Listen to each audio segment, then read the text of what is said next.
પર્યાવરણના નામે global warming, climate change એવા ભારે ભરખમ શબ્દોનો વારંવાર ઉપયોગ થતો હોય ત્યારે ગુજરાતના પર્યાવરણની સાચી સ્થિતિ સમજવાની જરૂર છે.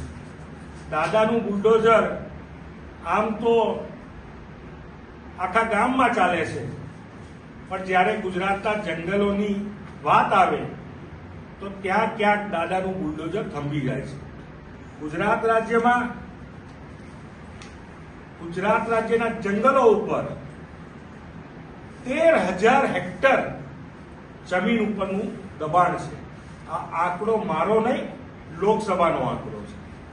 3,700 હેક્ટરથી વધુ જમીન ખાનગી પ્રોજેક્ટો માટે જંગલની જમીન જેના ઉપર જેની જાળવણી કરવી એ આપણા સૌની જવાબદારી છે, તેને પ્રાઇવેટ પ્રોજેક્ટ અને ઇન્ફ્રાસ્ટ્રક્ચર પ્રોજેક્ટ માટે આપી દેવામાં. તો દાદાનું બુલડોઝર ગુજરાત રાજ્યના જંગલો ઉપર દબાણ છે, તેના ઉપર ક્યારે ફરવાનું છે?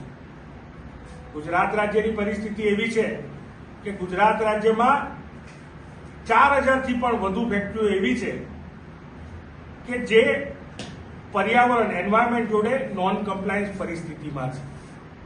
મોટા પ્રમાણમાં ગુજરાતમાં ફેક્ટરીઓ પ્રદૂષણ ઊભું કરતી હોય ત્યારે સૌની નજર પોલ્યુશન કંટ્રોલ બોર્ડ ઉપર જાય, પણ પોલ્યુશન કંટ્રોલ બોર્ડની પણ સ્થિતિ દયનીય છે.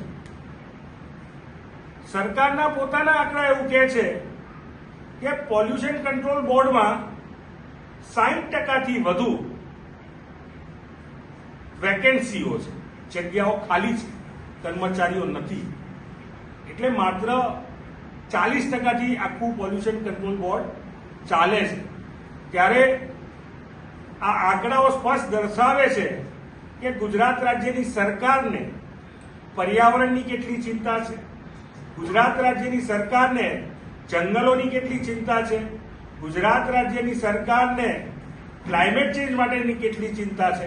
અને એવું નહીં, કેન્દ્ર સરકારના નવા પ્રોજેક્ટ આવે, નગરવન કરીને એક આખો પ્રોજેક્ટ આવ્યો જે દેશના 7 રાજ્યોમાં લાગુ પડ્યો, પણ ગુજરાતમાંથી પ્રધાનમંત્રી આવતા હોય, ગુજરાતમાંથી ગૃહમંત્રી આવતા હોય, એ 7 રાજ્યમાં નગરવન યોજનાના જે કહી શકાય કે જે 100 ડેઝનો એક્શન પ્લાન હેઠળના 7 રાજ્યો છે એમાં ગુજરાતનો સમાવેશ નથી.